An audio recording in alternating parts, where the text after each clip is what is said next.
Olá, tudo bem? Eu sou o professor Bruno Palhão e está no sistema Arquimedes de Ensino. Em nossa aula de hoje nós vamos comentar justamente sobre o artigo e o adjetivo. Mas o que é o artigo? O artigo é uma classe gramatical que acompanha o substantivo, definindo ou indefinindo esse substantivo, e que além disso também pode transformar outras classes gramaticais em substantivo. São exemplos de artigos do tipo definido, o, a, e claro, suas formas plurais, os, as. E os artigos indefinidos são justamente uma, uns e umas. Nós utilizamos esses artigos para generalizar ou para especificar algo. Exemplo, se você disser assim, me dê a caneta. A caneta, ou seja, a caneta específica, uma caneta que você sabe qual é. Me dê a caneta.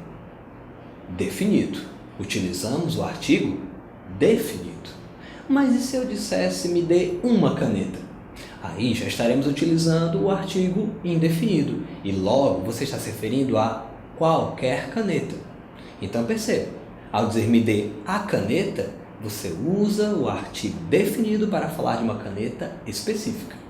E ao dizer me dê uma caneta, você utiliza o artigo indefinido para falar de qualquer caneta. Além disso, você também pode utilizar o artigo para transformar uma palavra em substantivo. Como isso acontece? Muito simples, basta colocar o artigo na frente dessa palavra. Imagine a palavra azul. Nós dizemos blusa azul, ou seja, azul é a característica da blusa, é o seu adjetivo. Mas ao dizer o azul do mar, nós estamos transformando a palavra azul em substantivo. Além disso, além da figura do artigo, nós também temos, claro, a figura do adjetivo. O adjetivo, como eu já falei há pouco, é justamente aquela classe gramatical que dá qualidade aos seres. E é muito importante que saibamos concordar perfeitamente o seu adjetivo com o seu substantivo. Então, iremos concordar singular com singular, plural com plural, masculino com masculino, feminino com feminino. Exemplo disso, cama vazia. Cama é feminino, então vamos utilizar o adjetivo vazia, também feminino. Mas se eu disser quarto, é claro que eu vou dizer vazio, já que quarto é masculino, então, se o substantivo quarto é masculino, é claro que o adjetivo também o será. Além disso, não se esqueça do singular e do plural. Ao dizer casa grande, singular. Mas ao dizermos casas, serão casas grandes, no plural. O nosso adjetivo ainda possui uma outra forma de ser visto, de ser estudado. Estamos nos referindo justamente ao que nós chamamos de grau, o grau do adjetivo. Através dele, nós podemos dar a ideia de comparação ou de superlativo. A ideia de comparação é dada pelo grau, claro, comparativo, onde nós iremos comparar um ser com outro.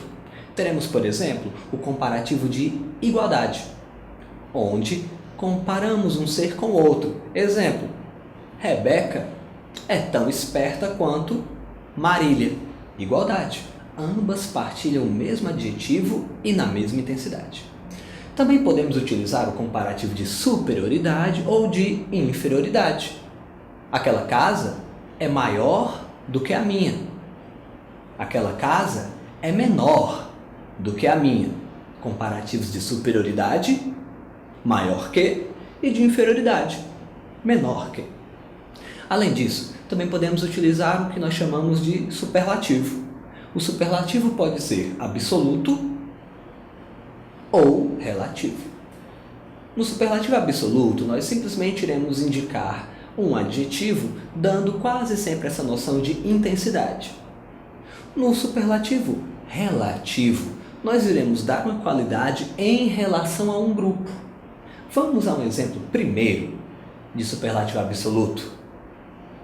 Então, poderíamos dizer assim: era uma caixa muito pesada. Uma caixa muito pesada. Trata-se de um superlativo absoluto. E já que nós utilizamos uma palavra para alterar o adjetivo pesada, Estamos diante do que nós chamamos de superlativo absoluto analítico, que é quando utilizamos uma palavra para alterar o adjetivo. Mas se eu dissesse era uma caixa pesadíssima, nesse caso nós não utilizamos nenhuma palavra.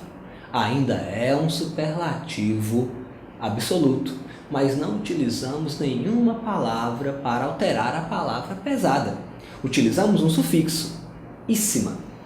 Era uma caixa pesadíssima.